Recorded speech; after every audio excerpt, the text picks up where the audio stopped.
অষ্টম শ্রেণী প্রিয় শিক্ষার্থী এসালদার স্যার ইউটিউব চ্যানেল থেকে তোমাদের সবাইকে স্বাগতম। আজকে তোমাদের জন্য আরেকটি নতুন ভিডিও নিয়ে এসেছি। পরিবেশ ও বিজ্ঞান মডেল প্রশ্ন, রায় ও মার্টিন প্রশ্ন বিচিত্রা সেরা প্রস্তুতি হিসাবে 4 নম্বর মডেল প্রশ্ন, প্রথম পর্যায়ক্রমিক মূল্যায়ন 2026, 30 মার্কের একটি স্কুলের প্রশ্ন। আমি বিশ্লেষণ সহ সম্পূর্ণ সমাধান দেখাবো তোমাদের এই ভিডিওতে। কাজেই তোমরা যারা এখনও আমার চ্যানেলটিকে সাবস্ক্রাইব করনি তারা এখনই চ্যানেলটিকে সাবস্ক্রাইব করে বেল আইকনটি প্রেস করে দাও এরকম আরও অনেক ভিডিও পাওয়ার জন্য। তো এখানে তোমরা দেখতে পাচ্ছ যে এই প্রশ্নটি আরামবাগ হাই স্কুল এইচএস এবং গোরাবাজার আইসি ইনস্টিটিউশন দুটি স্কুলে এই প্রশ্নটি এসেছে। এখানে দুটো পার্টে বিভক্ত, একটা ফিজিক্যাল সায়েন্স, একটা লাইফ সায়েন্স। আমি দুটোই আলাদা আলাদা প্রশ্ন বিশ্লেষণ সহ সম্পূর্ণ সমাধান দেখাবো। তা প্রথমে আমরা পুরো প্রশ্নটা একটু দেখে নেই, তারপরে গিয়ে এক এক করে আমরা বাকি যেগুলি আছে সেগুলি তোমাদের দেখিয়ে দেব। তাই প্রথমেই 1 নম্বর কি বলবো, টোটাল যে প্রশ্ন একটু বড় করে দেখাচ্ছি এবং এক নজরে দেখাচ্ছি এখানে কি আছে। এই হচ্ছে টোটাল প্রশ্ন। হ্যাঁ, তাহলে আমরা প্রথমে ফিজিক্যাল সায়েন্স, লাইফ সায়েন্স পুরো প্রশ্নটাই দেখে নিচ্ছি। এরপরে সরাসরি আমরা ফিজিক্যাল সায়েন্সের সমাধান দেখাবো। সঠিক উত্তরটি নির্বাচন করো। এখানে কি বলেছে, লঘু অ্যাসিডের সাথে হাইড্রোজেন গ্যাস মুক্ত করতে পারে না যে ধাতুটি, সেটি কপার, ক্যালসিয়াম, সোডিয়াম, আয়রন। উত্তর হবে কপার। কপার লঘু অ্যাসিডের সাথে বিক্রিয়া করে না, তাই হাইড্রোজেন গ্যাস উৎপন্ন করতে পারে না। ঝাঁঝালো গন্ধযুক্ত গ্যাসটি হলো কি, phosphine, carbon dioxide, ammonia, hydrogen sulphide. উত্তর হবে অ্যামোনিয়া, অর্থাৎ এটা সি নম্বর উত্তর।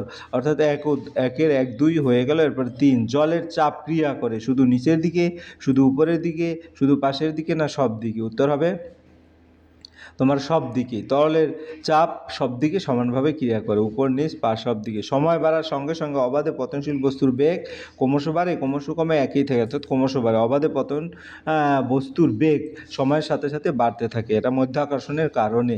এরপরের প্রশ্ন, 3 কেজি ভরের বস্তুকে পৃথিবী যে বল দ্বারা দিয়ে টানে তার মান কত? 3 কেজি। 1 কেজি যদি হয় তাহলে 9.8, আর 3 কেজি হবে 29.4, কারণ 3 × 9.8 29.4 নিউটন। নিউক্লিয়াসের স্থায়িত্ব রক্ষাকারী বল কি বল?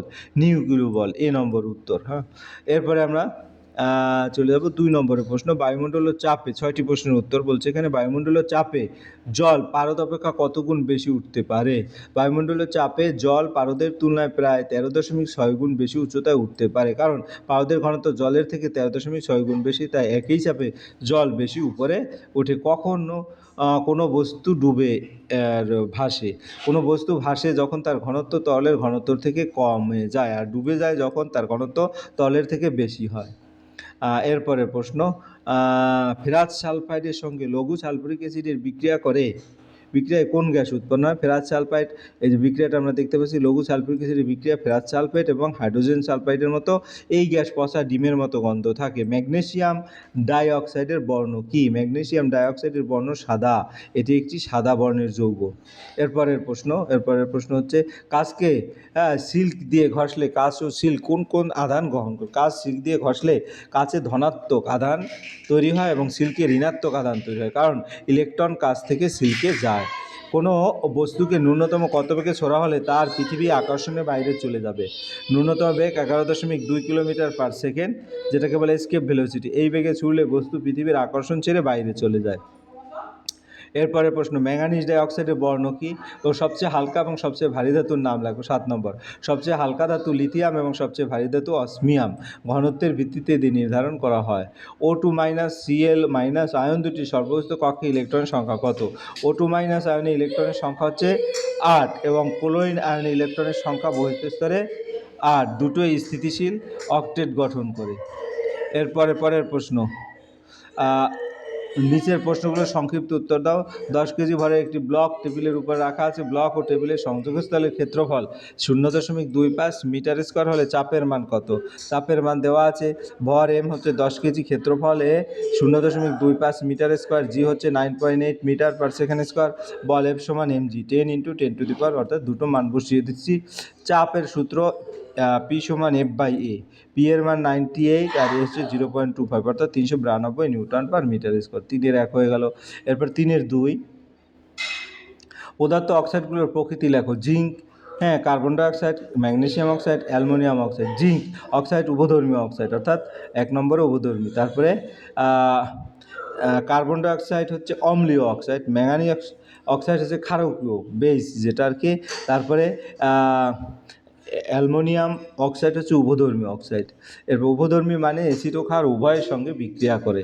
এরপর পরের প্রশ্ন, একটি ছোট্ট পেরেকের টুকরো জলে ডুবে যায় কিন্তু তার চেয়ে অনেক ভারী স্টিলের নৌকা জলে ভাসে কেন? পেরেক ডুবে যায় কিন্তু জাহাজ ভাসে না। হ্যাঁ, পেরেকের ঘনত্ব জলের থেকে বেশি তাই ডুবে যায়। স্টিলের নৌকা ভিতরে ফাঁপা থাকে আর ঘনত্ব কম হয়। আর্কিমিডিসের সূত্র অনুযায়ী নৌকা বেশি জল সরিয়ে ভাসমান বল পায়, তাই ভারী হলেও জাহাজ ভাসে। এরপর পরের প্রশ্ন, তড়িদের আহিত দুটি বস্তুর মধ্যে ক্রিয়াশীল তড়িৎ বলে কুলম্বের সূত্রটি লিখো। কুলম্বের সূত্র, দুটি আধানের মধ্যে তড়িৎ বল F সমান K Q1 Q2 by R square. এখানে F হচ্ছে K Q1 Q2 by R square. তড়িৎ বল Q1 Q2 আধান আর দূরত্ব ধ্রুবক, K হচ্ছে ধ্রুবক, বল আধানের গুণফলের সমানুপাতিক দূরত্বের বর্গের ব্যস্তানুপাতিক। এরপর পরের প্রশ্ন হচ্ছে কি, লোহিত তপ্ত আয়রনের উপর দিয়ে স্টিম চালনা করলে কী ঘটে? সমীকরণ সহ লেখো। লোহার উপর দিয়ে স্টিম চালনা করলে, অর্থাৎ গরম লোহার উপর স্টিম প্রবাহিত করলে বিক্রিয়া হয়। সমীকরণ, আয়রন এবং জল বিক্রিয়া করে ফেরিক অক্সাইড এবং হাইড্রোজেন উৎপন্ন করে। এখানে আয়রন লোহা অক্সাইড তৈরি হয়, হাইড্রোজেন গ্যাস উৎপন্ন হয়। এরপরের প্রশ্ন হচ্ছে লাইফ সায়েন্সের যে প্রশ্ন আছে এখানে 1, 2, 3 নম্বরে লাইফ। অতিরিক্ত অক্সিজেন পরিবহনের জন্য পাখিদের রক্তে থাকে, পাখিদের রক্তে মাইটোকন্ড্রিয়া, নিউক্লিয়াস, হিমোগ্লোবিন, ক্যালসিয়াম। উত্তর হবে হিমোগ্লোবিন, সি নম্বরের উত্তর। অর্থাৎ হিমোগ্লোবিন রক্ত অক্সিজেন পরিবহন করে, পাখিদের বেশি অক্সিজেন দরকার হয়, তাই হিমোগ্লোবিন গুরুত্বপূর্ণ। এরপর পরের প্রশ্ন, পর্দাবিহীন কোষীয় অঙ্গাণুটির নাম কি? Lysosome, mitochondria, ribosome, plastid. উত্তর হবে রাইবোজোম। রাইবোজোম কোনো পর্দা থাকে না, এটি প্রোটিন তৈরির কাজ করে। এরপর পরিবেশের উদ্দীপনায় সাড়া দেওয়া এবং পরিবর্তিত পরিবেশের সঙ্গে মানিয়ে নেওয়া, এটা পুষ্টি, শ্বসন, সংবহন, স্নায়বিক সমন্বয়। এটা হচ্ছে উত্তর, স্নায়বিক সমন্বয়। এরপরে আমরা 2 নম্বর সত্য মিথ্যা লিখো। মাইটোকন্ড্রিয়ার বহিঃপর্দা ভাঁজ হয়ে কিস্টি গঠন করে। এটা মাইটোকন্ড্রিয়ার বহিঃপর্দা ভাঁজ হয়ে তোমার কিস্টি গঠন করে, এটা মিথ্যা, কারণ কিস্টি তৈরি হয় মাইটোকন্ড্রিয়া অন্তঃপর্দা থেকে, বহিঃপর্দা থেকে নয়।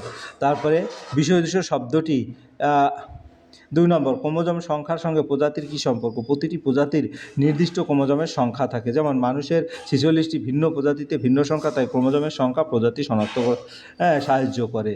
এরপরে বিষয়দৃশ্য শব্দটি প্রাইমর্ডিয়াল ইউট্রিকল কোষপ্রাচীর, সেন্ট্রোজম, ক্লোরোপ্লাস্টিড। উত্তর, বিষয়দৃশ্য শব্দটি সেন্ট্রোজম, কারণ বাকি সব প্রাইমর্ডিয়াল ইউট্রিকল কোষপ্রাচীর, ক্লোরোপ্লাস্ট ইত্যাদি কোষে থাকে, সেন্ট্রোজম সাধারণত প্রাণী কোষে পাওয়া যায়। তারপরে পরের প্রশ্ন, একটি জবা ফুল কেটে তার বিভিন্ন অংশ দেখার জন্য আমরা কোন ধরনের অনুবীক্ষণ যন্ত্র ব্যবহার করি? একটি জবা ফুল কেটে তার বিভিন্ন অংশ দেখার জন্য আমরা যে যন্ত্র ব্যবহার করি সেটা সাধারণ অনুবীক্ষণ যন্ত্র, কারণ জবা ফুলের অংশগুলো বড়, তাই সাধারণ অনুবীক্ষণ এই দেখা যায়।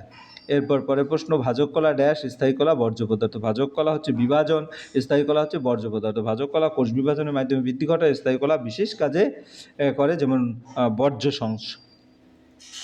এরপরে আমরা চলে যাব পরের প্রশ্ন 3 নম্বর, একটি নিউক্লিয়াসের পরিষ্কার চিত্র অঙ্কন করে প্রদত্ত অংশগুলো চিহ্নিত করো। আমরা এটার জন্য বই দেখবো। এটা হচ্ছে নিউক্লিয়াসের একটা চিত্র। এই চিত্রটা সুন্দর করে তোমাদের প্র্যাকটিস করতে হবে। আমি আলাদা করে যদি দেখাই, নিউক্লিয়াসের চিত্র অংশগুলো, নিউক্লিয়ার পর্দা নিউক্লিয়াসে ঘিরে রাখে এবং ভিতরের বাইরের পদার্থের আদান প্রদান করে। তারপরে নিউক্লিওলাস রাইবোজোম তৈরিতে সাহায্য করে, ক্রোমাটিন জালিকা ডিএনএ বহন করে এবং বংশগতির বৈশিষ্ট্য নিয়ন্ত্রণ করে। নিউক্লিওপ্লাজম নিউক্লিয়াসের ভিতরে তরল পদার্থ, যেখানে অন্যান্য অংশ ভাসমান থাকে। পরীক্ষা সুন্দর একটি গোলাকার চিত্র, এই চিত্রটা তোমরা সুন্দর করে এঁকে দেবে। এখানে নিউক্লিয় পর্দা, নিউক্লিওলাস, রাইবোজোম, এন্ডোপ্লাজম জালিকা এবং ক্রোমাটিন জালিকা। এরপরের প্রশ্ন, ইউক্যারিওটিক কোষ কাকে বলে? একটি সূত্রাকার শৈবালের নাম লেখো। যে কোষে সুগঠিত নিউক্লিয়াস ও ঝিল্লি বিশিষ্ট অঙ্গাণু থাকে তাকে ইউক্যারিওটিক কোষ বলে। বৈশিষ্ট্য হচ্ছে স্পষ্ট নিউক্লিয়াস থাকে, মাইটোকন্ড্রিয়া, গোলজি বডি ইত্যাদি থাকে। গঠন জটিল, উদাহরণ সূত্রাকার শৈবালের একটা উদাহরণ স্পাইরোগাইরা।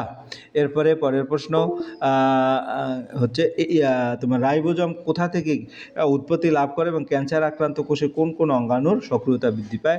রাইবোজোম ও ক্যান্সার কোষ। রাইবোজোম কোথা থেকে উৎপন্ন হয়?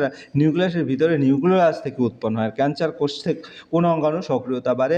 নিউক্লিয়াসের সক্রিয়তা বৃদ্ধি পায়, কারণ ক্যান্সার কোষ দ্রুত বিভাজিত হয়, তাই বেশি প্রোটিন দরকার হয়। এই ছিল তোমাদের সামগ্রিক যে প্রশ্ন এবং তার উত্তর বিশ্লেষণ। আশা করি ভিডিওটি যদি মনোযোগ সহকারে দেখো, এটা কিন্তু একটা মোস্ট মোস্ট ইম্পর্ট্যান্ট একটা প্রশ্ন। এখানে সমস্ত কিছুই সুন্দরভাবে তুলে ধরা হয়েছে প্রশ্নটির মধ্যে। পরিশেষে বলব, ভিডিওটি দেখার জন্য অসংখ্য ধন্যবাদ। ভিডিওটি ভালো লাগলে লাইক, কমেন্ট, শেয়ার করতে ভুলবে না। আজ এই পর্যন্তই। ধন্যবাদ সবাইকে।